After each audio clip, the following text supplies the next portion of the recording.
اللہ وبرکاتہ۔ وعلیکم السلام ورحمۃ اللہ وبرکاتہ۔ الحمد للہ رب العالمین والعاقبۃ للمتقین والصلاة والسلام علی سید الانبیاء والمرسلین وعلى آلہ واصحابہ وازواجہ وذریاتہ واہل بیتہ اجمعین، اما بعد فاعوذ باللہ من الشیطان الرجیم، بسم اللہ الرحمن الرحیم۔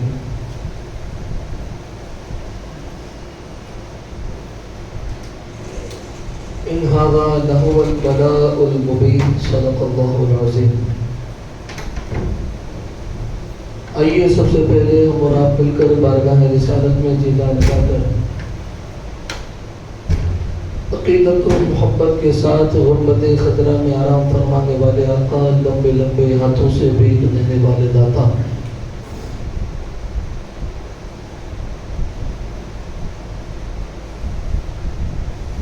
ڈوبے ہوئے سورج کو عصر کرنے والے آقا، انگلی کے اشارے سے چاند کے دو ٹکڑے کرنے والے داتا، ابو جہل کی بد مٹھی میں کنکریوں کو کلمہ پڑھوانے والے آقا حضور جناب پاک احمدی مجتبی محمد عربی روحنا فدا صلی اللہ تعالی علیہ وسلم کی بارگاہ مقدسہ میں جھوم جھوم کر باواز بلند درود پاک کی داڑیاں نچھاور کرے پڑے۔ اللہم صلی علی سیدنا محمد وعلی آل سیدنا محمد جد الحسن والحسین وبارک وسلم، صلاۃ و سلام علیک یا سیدی حبیبی یا رسول اللہ صلی اللہ تعالی علیہ وسلم۔ یہ مقدس مہینہ ماہ ذی الحج کا مہینہ ہے۔ یہ اسلامی تاریخ میں آخری 12واں مہینہ ہے، اور اسلام وہ مقدس دین، وہ مقدس مذہب ہے کہ جس کا آغاز، جس کے سال کا آغاز بھی قربانی سے ہوتا ہے اور جس کے سال کا خاتمہ بھی قربانی سے ہوتا ہے۔ اور اسلام اللہ اور اس کے رسول کے نام پر قربانی دینے والوں کو پسند فرماتا ہے۔ قربانی صرف انسان نے یہ سوچا کہ قربانی ایک یہی قربانی ہے کہ ماہ ذی الحجہ کی 10ویں تاریخ کو جانور لے اور ذبح کرے، یقیناً اس میں کوئی شک نہیں، یہ حضرت ابراہیم علیہ نبینا علیہ السلام کی سنت ہے۔ یہ ہر صاحب نصاب پر واجب ہے کہ جسے اللہ رب العزت نے مال عطا فرمایا ہے، کہ جو صاحب نصاب یعنی کہ 7.5 تولہ سونا یا 52.5 تولہ چاندی یعنی 600 گرام آج کے حساب سے، جس کا کل میں نے حساب کرایا تھا تو غالباً 35,000 یا 36,000 روپے جیسا ہوتا ہے، کہ جو انسان اتنی استطاعت رکھتا ہو، جو اتنا مال رکھتا ہو، اس پر قربانی کرنا واجب ہے۔